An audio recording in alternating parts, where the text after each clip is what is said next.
So, what do you think? How does it feel to finally meet me?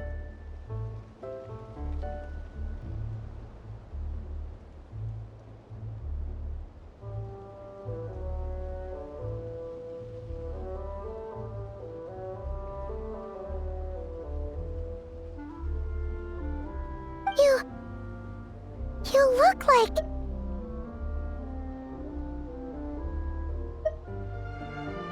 Oh, that's the first thing you thought. A little surprising, but that actually makes me very happy. Because that means that when Klee grows up, she'll be just as stunningly beautiful as her mother. So she's a friend of yours? Kind of. This is actually the first time we've seen her in person. I see. Madam Mage, that was, quite a powerful entrance. I certainly won't be forgetting it anytime soon. It's okay, Lauma, don't force it. Paimon will do the honors. This is Alice from the Hexen Circle. She's a friend of ours. And of Arcus, too. That's right. She's a good person, just kinda... unpredictable. Well, what is the human heart if not unpredictable? Hmm? If we could not do as we please, how would we differ from machines? I am Lauma, Moon Chanter of the Frost Moon Scions. It is a pleasure to meet you. Oh, I know. Before you got here, I spent a good, 15 minutes getting up to speed on Nodcry's present situation. In other words, I've read the whole in the last episode part, so we can skip the pleasantries. Fair enough. Well, Miss Alice, I can already tell that you have quite a unique personality. He'll get used to it. Paimon sure is. So anyway, what are you doing in Nodcry, Alice? Oh, I thought I told you already. This time, I'm the final boss. And what a formidable foe I shall be. Powerful, confident, decisive, and good luck finding my weak spot. You will never succeed. Oh, drat! My one weakness, and you found it in an instant. Fate has been dealt a devastating blow. Thus falls the great Dodo King. Why are you playing along with this nonsense? For funsies, of course. What's wrong, Paimon? Are you disappointed in me? Am I a gigantic letdown? No, it's just... you seem like a busy lady. And this is the one time you've shown up in person. Paimon figured it would be for something more high stakes than just goofing around. You're quite right. I'm here in Nocturne because something big happened. Something big enough it caught the attention of the Hexen Circle. It concerns the 3 moons, Tevat's borders, and of course, the moon goddess you are currently searching for. Kind of. Why don't we discuss this over a pot of tea? My main reason for coming on this trip to Tevat was, of course, to have some fun. But I do technically have a job to do as well, namely, maintaining the stability of Tevat's borders. I'll skip over the complicated parts, but to sum it up, abyssal energies are all that lie beyond Tevat's border.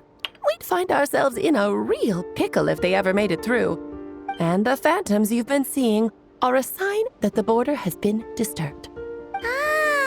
No wonder they tend to show up around Moon Prayer Night. Is it because the real moon is now so close to us that its power can cross the border? In part, but only a negligible amount passes through. Just enough to influence the verdant crests and so on. And as you've noticed, there has been an unprecedented number of phantoms appearing this year. The influence of the moon beyond the border cannot explain this. No, there is another far greater factor at play. The trilunar syzygy. A trilunar syzygy. Eons ago, before the heavenly principles came to Tevat, it was the then 3 moon goddesses who controlled the laws of this world.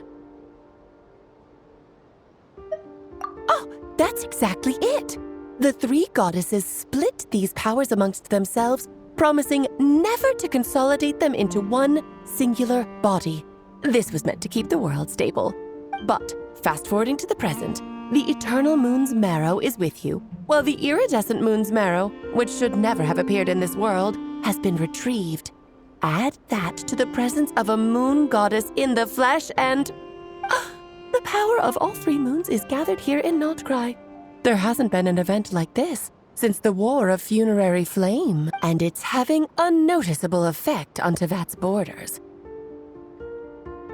Because I wish to give my darling daughter a peaceful, sunny environment to grow up in. Is that a good enough reason? Kinda sounds like you're dodging the question, but it does make sense. Well, that's one reason anyway, and the most important one. The others are a little complicated to explain. For instance, cleaning up after dearest Miss R. Albedo could tell you more about that if you're curious. But right now, I have a more important question to ask you. Why are you collecting the moon marrows? I see. Nicole told me about that legend once.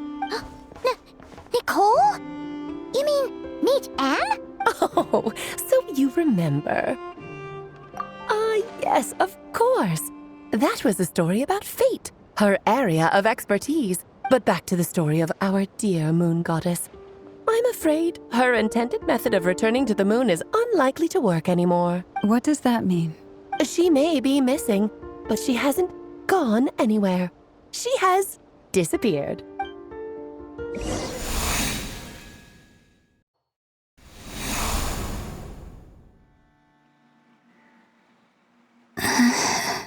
My body is so heavy. Wait, no. It's my mind that's heavy. My arms and legs are as light as a feather. What's happening to me? I feel drowsy, like I've been asleep for too long. Is it daytime or nighttime? Is the moon out? I think I'll go for a walk.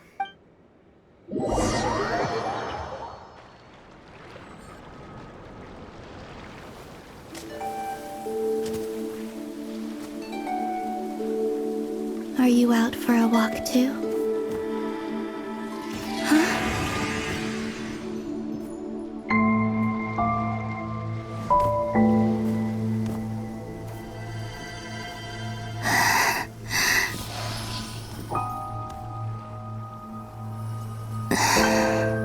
The day has come at last.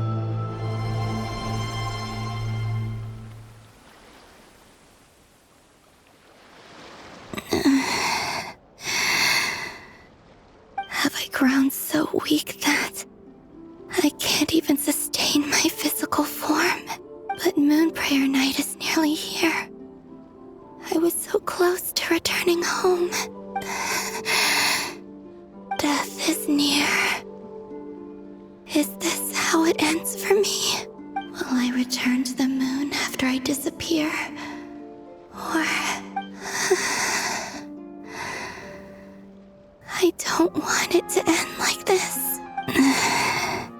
So far, at least, I still exist. Even if not physically, I can still feel, but as my power wanes, I'm sure that too will fade. I suppose I might take one final look at this world. The world where I was born.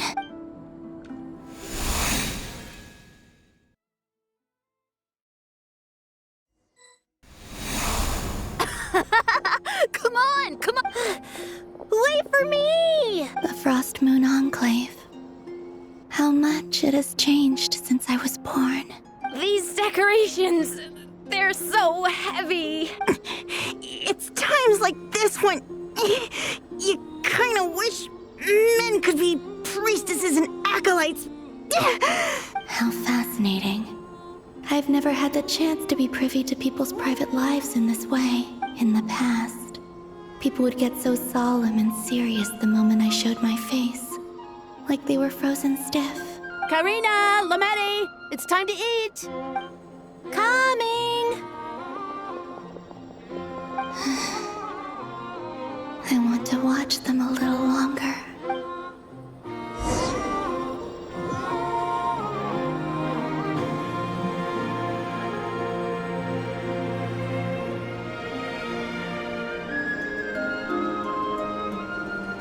So just fill these balloons with air, right? Yep. Try a couple now to test things out. The rest can wait till Moon Prayer Night. Think fast. Rita! Teasing an acolyte of the Frost Moon Scions? Surely that's a punishable offense. Take this! Huh? All right, enough horsing around. Lady Lauma gave us a task. We should get back to it. The task is just to check that the balloons don't leak, right? Doesn't matter if we fill them with air or water. Okay, you got me there. And you got me there. But still, we can't use all the balloons before the festival even starts. We won't use all of them. And as long as Lady Lauma's trusted acolyte doesn't snitch, this can stay as a little secret between friends. A couple more can't do any harm, right? Oh, you menace. Then, think fast! Is pumping a balloon full of water really so much fun?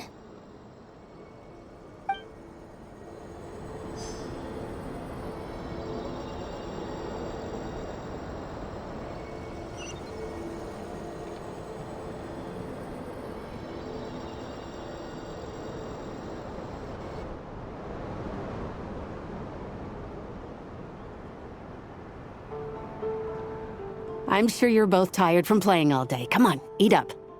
A plain, humble meal. That has always been the way of the Frost Moon Scions. Huh? How come Lamatti got a midsummer berry dessert? Oh, I always get Lockaberry. I don't mind sharing. You can have a bite of mine if I get to have a bite of yours. They're sharing food? I've never shared food with anyone before. Even at the Harbinger tea parties, everyone just ate off their own plate. And when I couldn't finish my food offerings from the Frost Moon Scions, they'd leave the leftovers out under the moonlight for the animals to claim. Hey! That was 2 bites! Oh, then you can have another bite of mine. Oh, you too. Oh, don't fret now. Here, have some of Granny's too. So this is what it means to be family.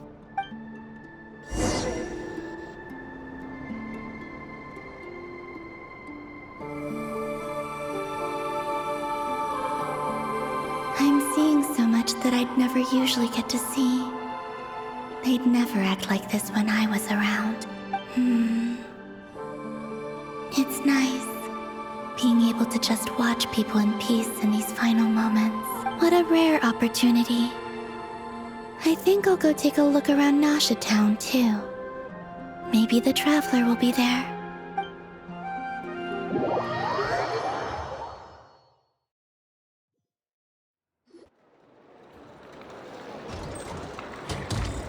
After the War of Funerary Flame, the Moon Goddesses were no longer recognized by Tevat. They lost the whole foundation for their existence. That's why the Moon Goddess's strength is fading. She cannot withstand the world's rejection of her. To be more pedantic about it, the Moon Goddesses did something to offend the heavenly principles, and that's why they were ousted. Something of a recurring theme in Tevat's history. Theoretically, speaking so candidly should put me in their crosshairs too, but they can't tell me what to do. I'll say whatever I want. Anywho, the Moon Marrow energies were but a drop in the bucket for her, and that battle against the Ray Hair of Solnari only weakened her further. Fortunately, it happened close enough to Moon Prayer Night when the Kuvaki concentration here is high. That's the only reason she managed to survive this long. What do you mean, fortunately? You said she disappeared. We're too late. Oh, what a headache. I thought this was all common knowledge. I guess I have some more explaining to do. Okay, buckle up. It's time for another lecture.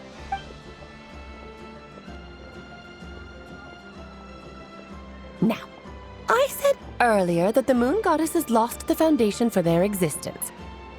The reason for that has to do with the natural order. Basically, the rationale for their existence in Tevat was lost. The same logic applies to the present Moon Goddess too. consider her existence so far. Her comrades in the Fatui called her Damselette, and she was worshipped as Kutar by the Frostmoon Scions.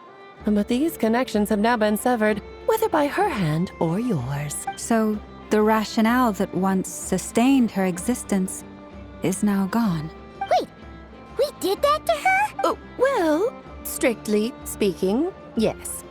But let's not start pointing fingers, shall we? I'll only end up as the big bad villain, and that's not the kind of final boss I want to be. Of course I do. I'm only the greatest mage in the whole entire world. Now, if you wish to find your moon goddess, there are two problems we need to solve. Firstly, we'll need to strengthen the connection between her and Tevat, at least enough to sustain her until Moon Prayer Night. Strengthen her connection.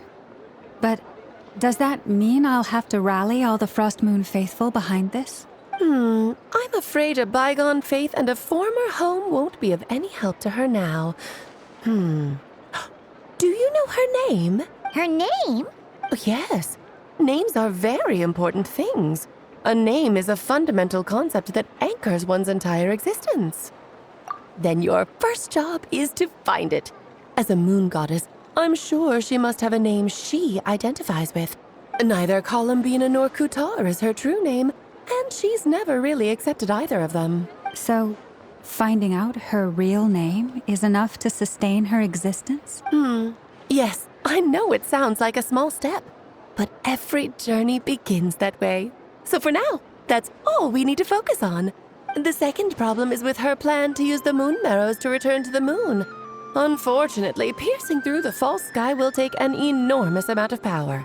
Given her current condition, she won't be able to provide anywhere near enough power, even if she recovers her physical form. But no need to fret. Nicole's the expert in this field, and I'm sure she'll figure something out. Wait, Mage N is going to help us out too? That means we've got 2 Hexen Circle mages on the case. This is turning into a pretty big deal. Actually, this is more of a side quest for me. Like you said, I'm a busy lady, so I can't stay for too long. I'll have to return to Tevat's border soon. That's the upside you get for looking out for my little Klee. Hopefully that will incentivize you to carry on keeping her company in the future. Anyway, jokes aside, you'd better get moving. It will take quite a miracle for the moon goddess's consciousness to hold out till Moon Prayer Night. Oh, I suppose I might as well tell you where Nicole is before I leave. Off you go now. Time to meet your new friend. Oh, yes, and a little suggestion.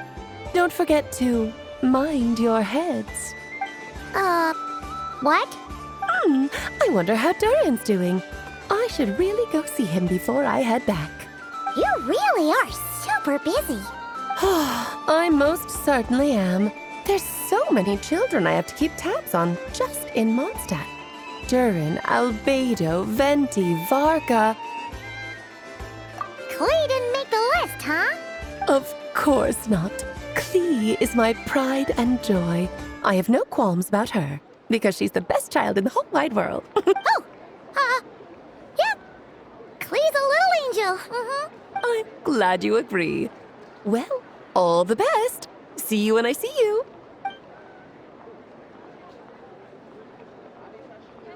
She left in a hurry. Yeah, she didn't pack up her stall. Should we handle it for her? I must say, I'm now very curious about her daughter. Klee, wasn't it? What's she like? That's a long story. Come on, we'll fill you in as we go.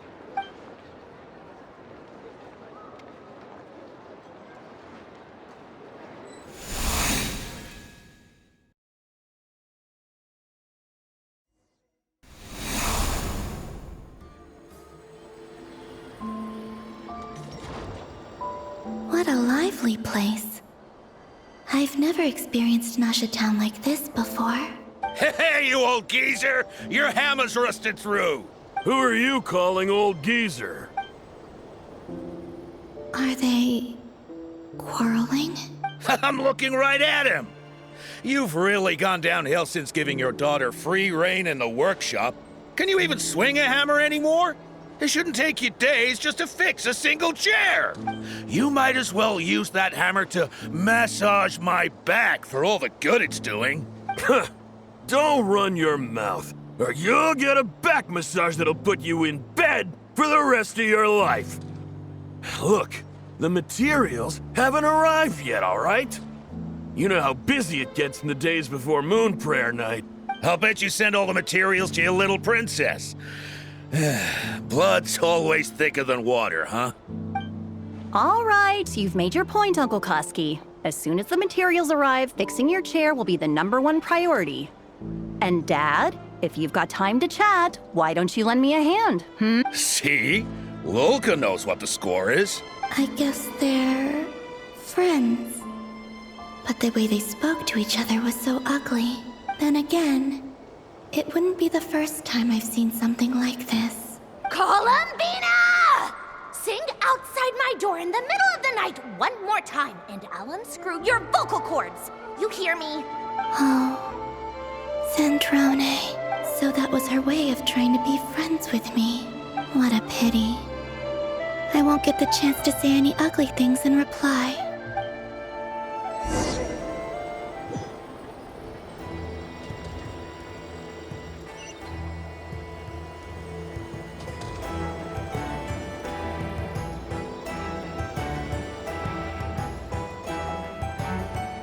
Hey, have you decided what to give her for Moon Prayer Night? I sure have. She's gonna get the surprise of her life when she's least expecting it. Then I'll whip out the ring and pop the question. The surprise of her life. What a fun turn of phrase. Cool, I get the picture. You can spare me the gushy details. Ooh, looks like we have a customer. Hello there, ma'am. Would you like some Moon Prayer Night candy? Huh? Is he talking to me? Can he see me? Here you go. Oh.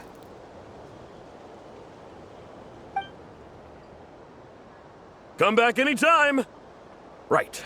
Now, where were we? I don't know why, but I still held out hope.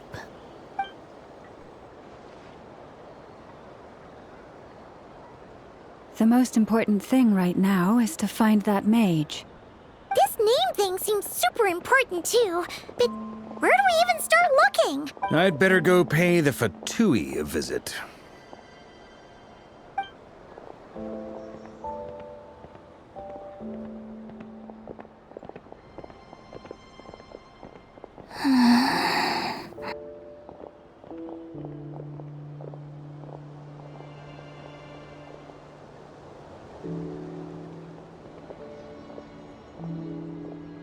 Columbina?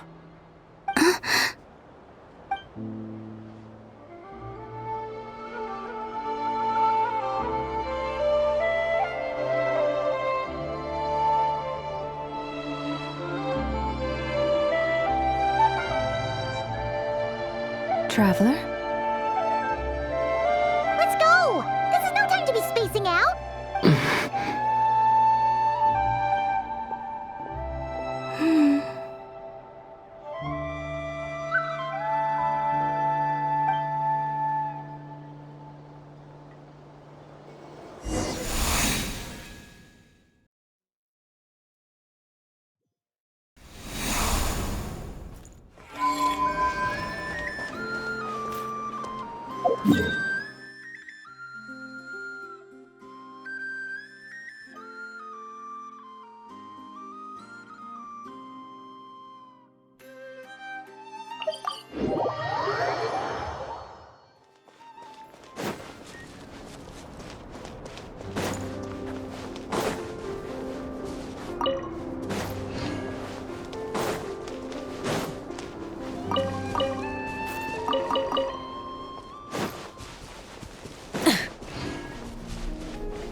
Where are they going? They mentioned a mage and a name? So, Mr. Varka, Are you acquainted with this Nicole? Or should I call her Mage N? Not really. We've never met, though she has come up in conversation. From what I've gathered, Alice kinda took Nicole under her wing. Taught her how to speak in a more ladylike fashion, that kind of thing. Huh. Hard to imagine Alice as an etiquette coach. Yeah. Alice is a larger-than-life personality, I'll give you that. But then again, that's why she's able to draw such an eclectic mix of people into her inner circle. If I remember correctly, being an interesting person is actually one of her main entry requirements. So, if you ever wanted to join the Hexenzirkel, I'm sure you'd both be eligible to apply. Hey! Don't go around making promises on Alice's behalf. I wouldn't dare.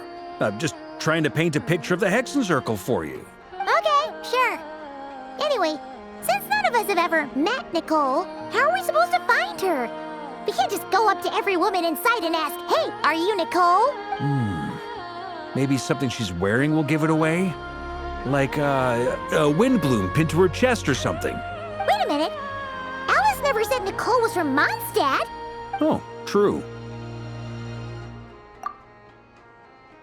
That would be this young lady, then?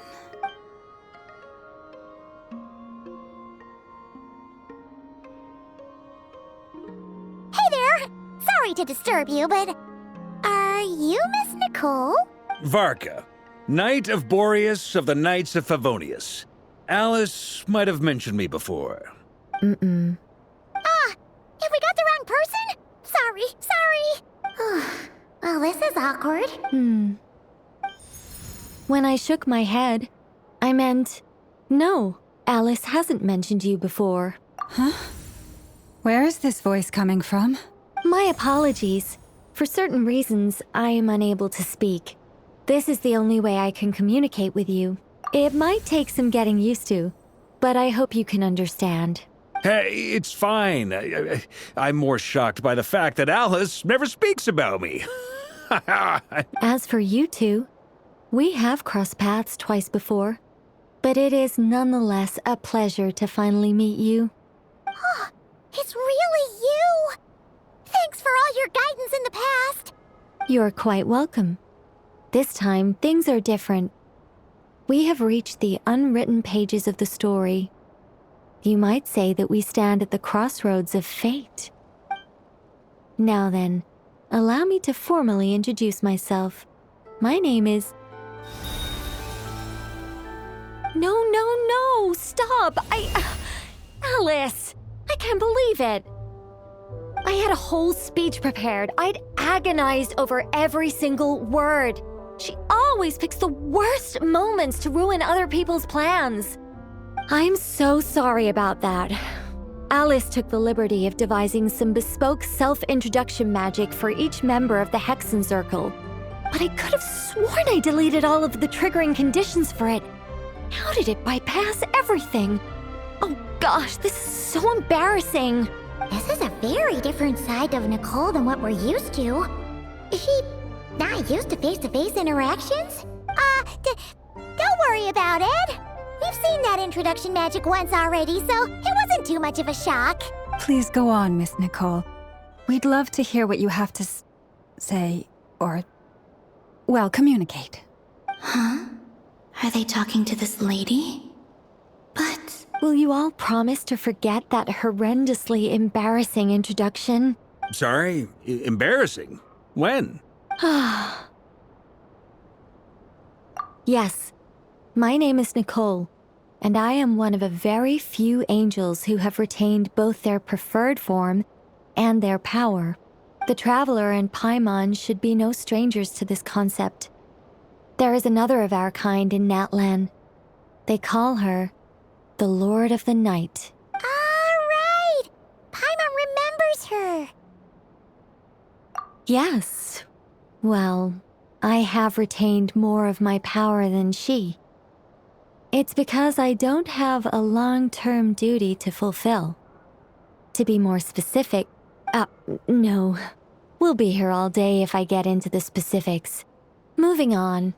If I'm not mistaken, You are here because you wish to learn how one might reach the moon beyond the sky. That's right. Is that something you can give us any guidance on? Yes, I do know a way. It began with the Hyperboreans, who lived after the War of Funerary Flame. Blank looks.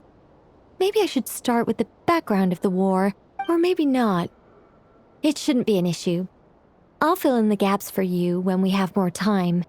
Anyway, after that war ended, the three moons retreated to beyond the false sky. The Hyperboreans were humans I once aided. They accepted the civilization and creations bestowed upon them by the angels. But despite accepting many blessings of the angels, many among them still held on to their faith in the moons. They were reluctant to accept the new order, even after the War of Funerary Flame. They sought to contact the moon goddesses beyond the sky and receive their guidance. But all three had passed away by that point. This mage has a unique method of communicating. Is she talking about the moons? Yes, but they did not know. And so, still they prayed for the moon goddess's mercy. After building titanic structures that consumed vast amounts of Kuvaki, at last they glimpsed the moons and heard their voices. But of course, they were gravely disappointed. For it was then that they realized the three moon goddesses were dead. Oh, that's such a sad story. It is. Humanity was in a very sorry state at that time. The angels who had once aided them were gone, and the War of Funerary Flames had left them homeless and destitute. Just a second, I gotta ask. How relevant is all this history to the task at hand? Well, I mean, it's... Okay, it seems we've drifted into irrelevant narrative waters. It's been a while since I've had the chance to speak inside someone's head. As soon as I got started, I lost control and the words just flowed out like a waterfall. What I'm trying to say is... Right, yes, that's it. The relevant part is the ritual created by the Hyperboreans. The fact that they bypassed the false sky and saw the true moons implies that they successfully built a connection between Tevat and the outside world, which means, with enough Kuvaki and a sufficiently stable connection, it should be feasible to send one person over the border. Okay, so they built some kind of portal? Oh, yes. A portal. Yes. Is something wrong? You sound disappointed. I just didn't expect you to summarize it so well. It turns out I could have said all that in one word, if only I'd managed to think of it. No, please, it's fine. This is invaluable knowledge. I'll be sure to record and preserve everything in writing.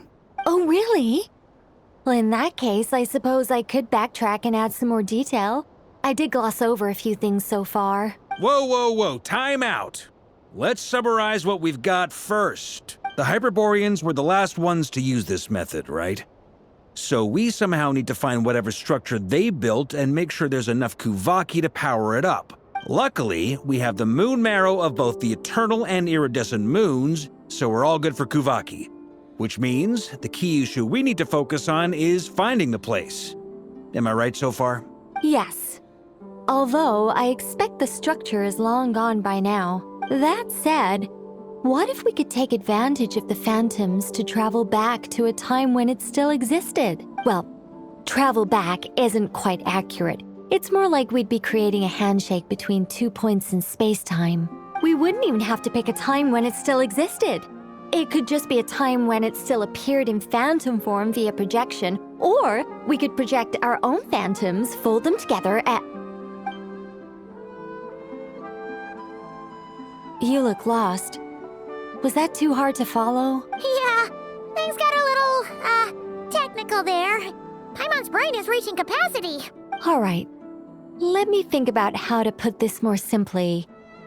Okay, got it.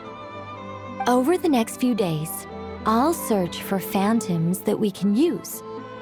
Once I find one that meets the criteria, I'll let you know and we'll regroup. By completing certain rituals, specific individuals will be able to enter the Phantom and make it to the Hyperborean structure. If everything checks out and it looks feasible, we'll just need to wait for Moon Prayer Night, and we can send the Moon Goddess back home. I'm really skimping on the detail here. Is this making any sense at all? I think so. For now, we'll just wait to hear from you. Yes. Basically, yes. Great. Counting on you. In the meantime, we'll focus on finding the Moon Goddess's name. My name? Are they looking for a way to stop me from disappearing? Excuse me, Miss... Go on, Miss Nicole. This conversation was a little all over the place. I didn't catch your name. I am Lauma, of the Frost Moon Scions. Ah, I did wonder. I noticed that you listened very intently when I spoke about Hyperborea and the moon's history. If you'd be interested, I'd love to visit you this evening and go through it again in greater detail. Also, if you were serious about making a record, it would be too risky to simply write down the raw details as is. I would suggest some tweaks. Maybe rewrite the stories as fairy tales or fables, perhaps even prayers. Anyway, we can cross that bridge when we come to it. So, see you later then? Oh, and no need to prepare anything. Just a cup of tea will do. See ya! She seems friendly. It's just... It's so nice to find someone who's actually willing to listen. I've been dying for a chance to finally go through all this systematically from start to finish. Any longer and I'd probably start forgetting it. Now Paimon gets why Alice told us to mind our heads. What did I tell you? A lot of quirky people in Alice's orbit. Now then, the next order of business is, where do we start looking for the Moon Goddess's name? Maybe the rest of what Nicole has to say might give us some clues. Once I've heard her out, I'll summarize the salient points and share them with you all. I'm also inclined to review our other documents. Yes, our faith was first established by our Hyperborean ancestors, but many of the more factually accurate records are from after Kutar's birth. Sounds like we're gonna follow Columbina's journey through Teyvat, huh? In that case, we'll start by heading to the Frost Moon Enclave. Sounds like a plan. Take this with you. I'll see about getting in touch with the Fatui. It'll probably just be Arlecchino and Sandroni again. They're the only ones who would want to help. Thank you, Mr. Varka. Don't mention it. Honestly, I'm more comfortable dealing with the Fatui than prying into the details of a young lady's childhood. Catch you later. I should follow them, just in case there's some way that I can help.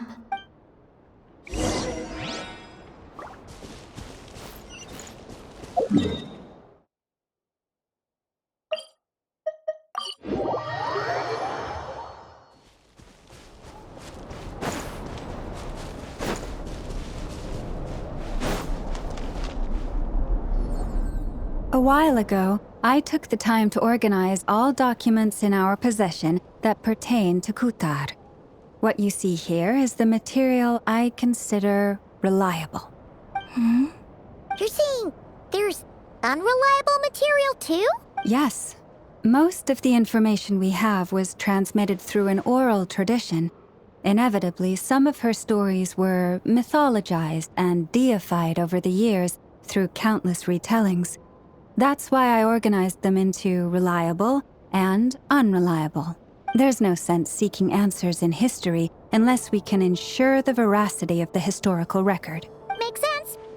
All right, let's take a look through.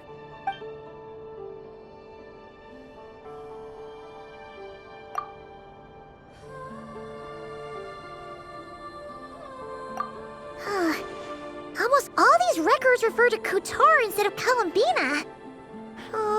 Although neither of those is her real name. Paimon's not sure what point she's trying to make. What we can gather from these records is that the Frost Moon Scions worshipped her as a god, placing impossible expectations upon her. I cannot fault them for their earnest faith, but for all their devotion, worshipping her day in, day out changed nothing. I imagine that none of it resonated with Columbina. It wouldn't surprise me if, even back then, she had already begun to reject the name Kutar and everything it represented. Lama speaks the truth. When I heard them call upon Kutar with hope and expectation in their voices, they may as well have been calling upon somebody else.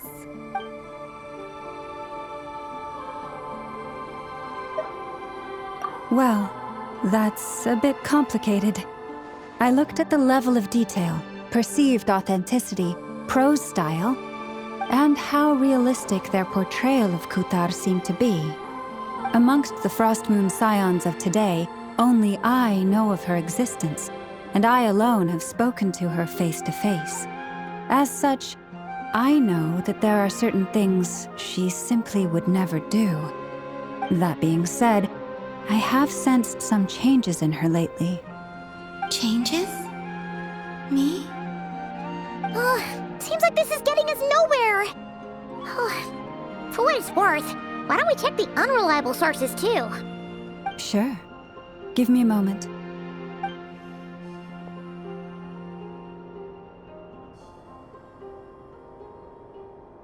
Exerting but a fraction of her divine might, Kutar sheared a great mass from the snow-capped mountain and cast it into the sea, upon whose surface shone the mirror image of the moon. Thus was formed the island of Hisi. Yeah, right. That doesn't even begin to pass the sniff test. The 3 moons are naught but lies through and through. Only one moon has ever shone for us, and Kutar is her name. The vast majority of ancient texts are filled with fanciful tales like these. I trust you understand my criteria a little better now. Kutar did not speak, merely gazing into the distance in silence. And where her gaze landed, this was her prophecy. Clearly, whoever wrote this text never even met Kutar. Otherwise, they'd know that her eyes are always closed. What about you, Traveler? What are you reading? Come on, let Paimon see. The child wished to build a wooden nest with which to shield a fledgling bird from the cold. But being so young and lacking in strength, the child could not snap the branches from the trees. Kutar was passing by. Upon seeing the child, she summoned forth the Kuhenki, who built a beautiful nest for the child. I remember that. Not knowing the meaning of Kutar's divine intervention, the child dared not to respond, and thus ran home to call their parents. But Kutar was gone. The moon chanter declared the event a miracle and took the nest as a relic, placing it on high for all to see. The child was named as one favored by the goddess and was greatly respected amongst the people. Yet, no further miracles were bestowed, and this matter was forgotten in but a few years. Huh. Any thoughts after reading that? Yeah. Columbina probably just wanted to join the kid in making nests. Ah. I'd originally considered this a fabrication, because Kutar did not perform any similar actions in subsequent records. But now that I think about it, it does seem like something Columbina would do. It's just that... She didn't know how other people would interpret her actions. She was probably worried about making things difficult for people. So, she gradually stopped joining in. Yes. Oh, that's so sad. And now, I can make no such gestures of warmth, even if I want to.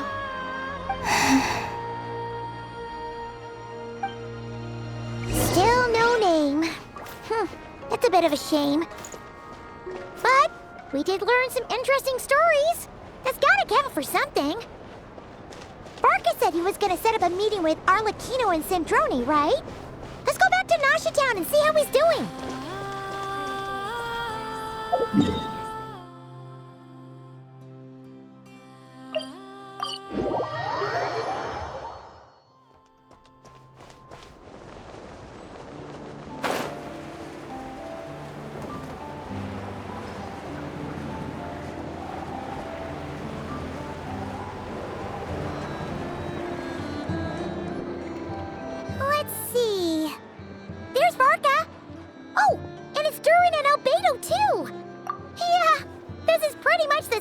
surprised we bumped into each other last time.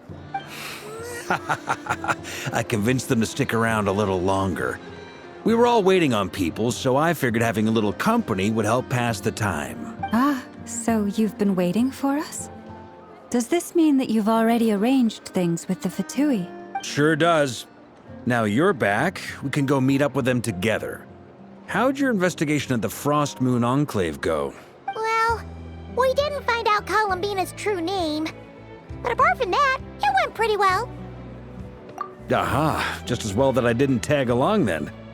I'm sure our moon goddess wouldn't want every man and his dog knowing all about her private life. Still, desperate times, desperate measures, I guess. Someone had to do it. So, Varka was waiting on us, but what about you two? Are you waiting for Alice? Oh, no. We already met with her. We discussed that experiment I mentioned to you last time. Oh, and she also handed me this communication device. That's right. I understand she informed you about the relationship between the phantom phenomena and Tevat's borders, yes? She wants me to help her with some more experiments on that front.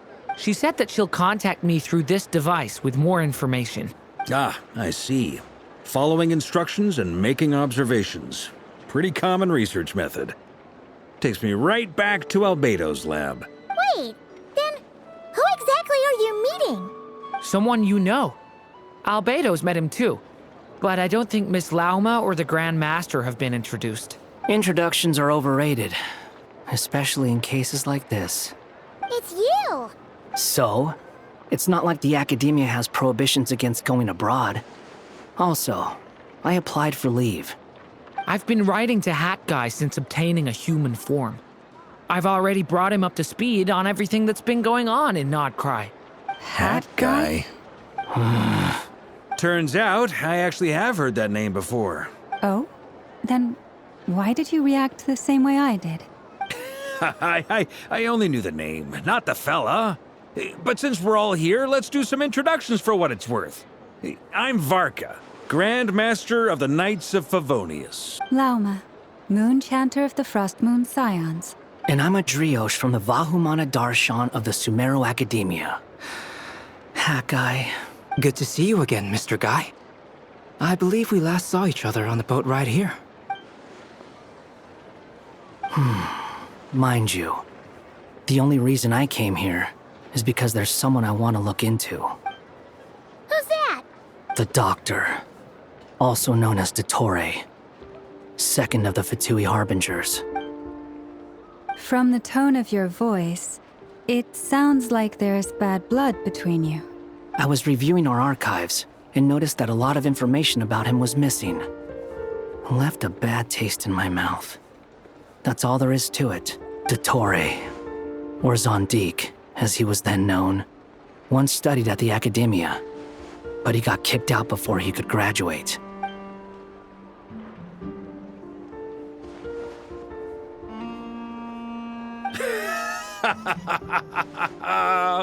So the Harbinger's #2 man is a college dropout? Ah, how embarrassing for them. Last we heard, he was planning something. We actually heard that a few times before, even coming to Nocturne, but we haven't seen a trace of him since we got here. He only appears when something interests him. For all we know, he might have left already. But the fact he did something here at all is worth noting. It'll fill a couple extra lines in his file. Why does it sound less like a file you're writing and more like a criminal record? Anyway, we were just about to meet 2 of the other Harbingers. Want to come along? You might learn a thing or two about him there. Sure. Even though they're Harbingers, well, they're old acquaintances of ours, so, you know, when you talk to them, try to be... I got it. The Frost Moon Scions' relations with the Fatui remain tense. Forgive me if I do not attend. In that case, we'll continue assisting Miss Alice with her experiments. Good stuff. Everyone's having a fruitful time. All right, we better get going. I'll lead the way.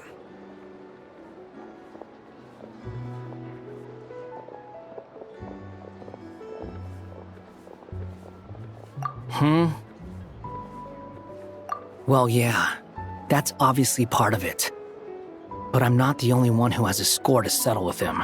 Neither you, nor Lesser Lord Kusanali, nor I want to see him meddling with things again.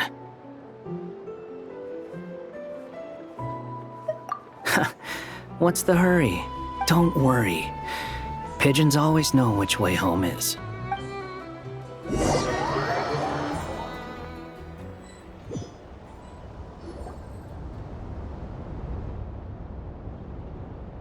You made it. Who is this? A scholar from Sumeru. They call him Hat Guy. He's an old friend of the Travelers. Wait, this is the academia representative you wrote about? He doesn't exactly look the part. I believe this will prove my identity. You'll notice it bears the seal of the Sanctuary of Surasthana. Well, what do you know? So it does. All right then. My mistake. It's fine. I expected as much. What? So as I mentioned in my letter, the Academia's got its eyes on Dottore, but this matter remains top secret. Apart from those assisting in the investigation, the fewer people who know, the better. If anyone asks, I'm here in Nocturne to pursue my personal academic interests. Gotta say, Marka, you did pretty well to keep all this under wraps for so long. Sounds like you got in touch with the academia about this way back. You flatter me. Where do I even start? Remember that time we fought Rerir at Star Sand Shoal? He sure let me have it then, didn't he? I'll bet Dottore had that all sketched out, with me as his convenient little pawn. He could not care less about us if he tried, but hey! The feeling's mutual. Does Dottore really strike you as the sort who values his relationships with his colleagues? Fair point. Definitely not. Which is why I always keep my guard up whenever he starts making suspicious moves. To that extent, our motivations align. On top of which, I consider you trustworthy people. Now, back on topic. In the wake of the Reikir of Solnari episode, Sandrone and I grew suspicious about Dottore's complete inaction during the entire affair. So we tried to find out what he'd been up to, but unfortunately to no avail. He never lets anyone in on his plans. The more he cares about something, the more secretive he gets. Indeed. Perhaps he believes that by keeping a low profile, he can avoid trouble. But that trick isn't going to work on his colleagues. Yeah, I mean, he's been researching the ancient moon's remnants. And he's been trying to get his paws on the moon marrows. Only an idiot would believe he doesn't have something more planned. With this in mind, I returned to Snezhnaya and relayed my thoughts to Her Majesty the Tsaritsa, entreating her to have him recalled. That's pretty direct. Did the Tsaritsa agree? Yes. I made it abundantly clear that the Fatui's business in Nocturne is almost concluded, and we do not need 3 harbingers in this territory. Her Majesty concurred. Accordingly, Dottore has returned at her orders. I imagine he is continuing with experiments, which no one besides he would ever have any interest in. Common sense might mean nothing to him, but he's not stupid. He knows that no good can come from opposing the Tsaritsa. Smarts alone won't get him all the way. He needs the Rooster's resources and Regrator's Mora, both of which the Tsaritsa can strip from him by waggling a finger. But doesn't he have a track record of publicly following orders while going against them in private? He probably has it down to a fine art by now. Wouldn't put it past him. We worked together on a research project once. Only briefly, but it was enough to show me that we're fundamentally different people. He has no interest in doing things methodically, stage by stage. His thoughts jump all over the place, and the moment his curiosity is satisfied, or he gets the results he wants, he disappears. The only similarity we share is that, once we set our minds on doing something, we will see it done, whatever it takes. Well, we definitely saw some of that in your battle with Rerir. You got so competitive. Ugh, do not remind me. Then I believe we all concur. Dottore will not simply give up. Fantastic. Now this is is turning into a whole day of unpleasant memories. Are you talking about the moon arrow stuff? He also strikes me as the kind of person to disregard experimental regulations, ruin all the equipment, and go way over budget. Then leave the first person he can find to deal with the fallout. Exactly! This one time, he was running some high-temperature experiment and the substance exploded. But does he care? No! He orders his subordinates to open the device so he can observe the results, which causes the gas inside to leak out. That gas was poisonous! If I hadn't been there, who knows how many people might have died. And after all that, he left while I was still cleaning up after his mess. What a waste of time, he said. Waste of time? The nerve!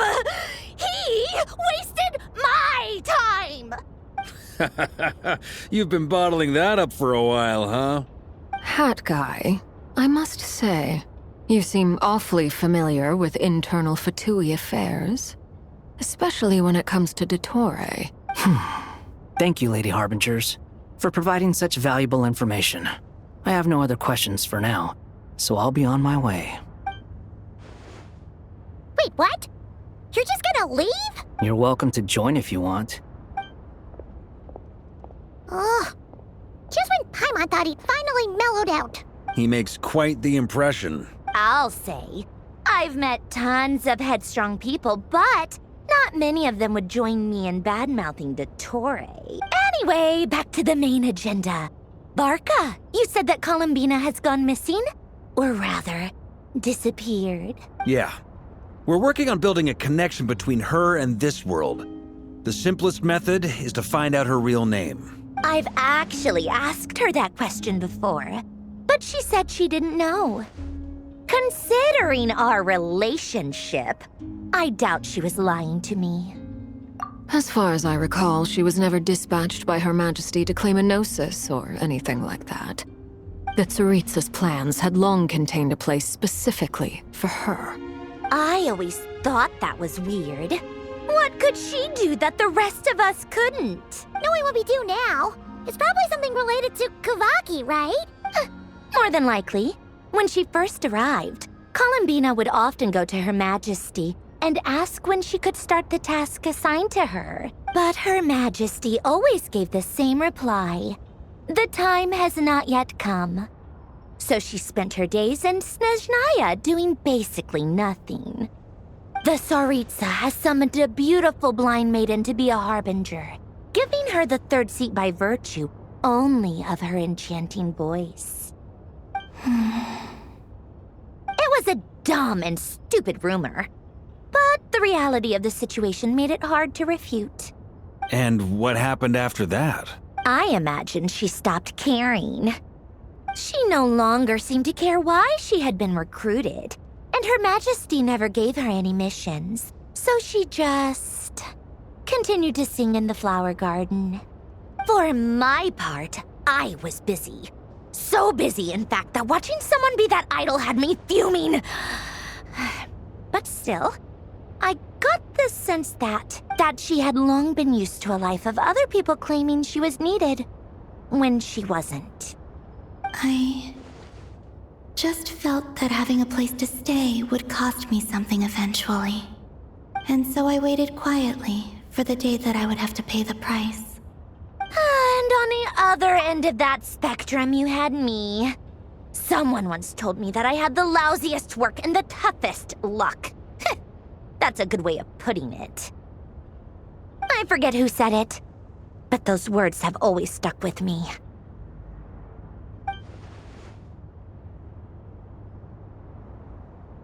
But you've done your job exceptionally well all this time. Because at heart, you are a conscientious person. What is it? Something come to mind?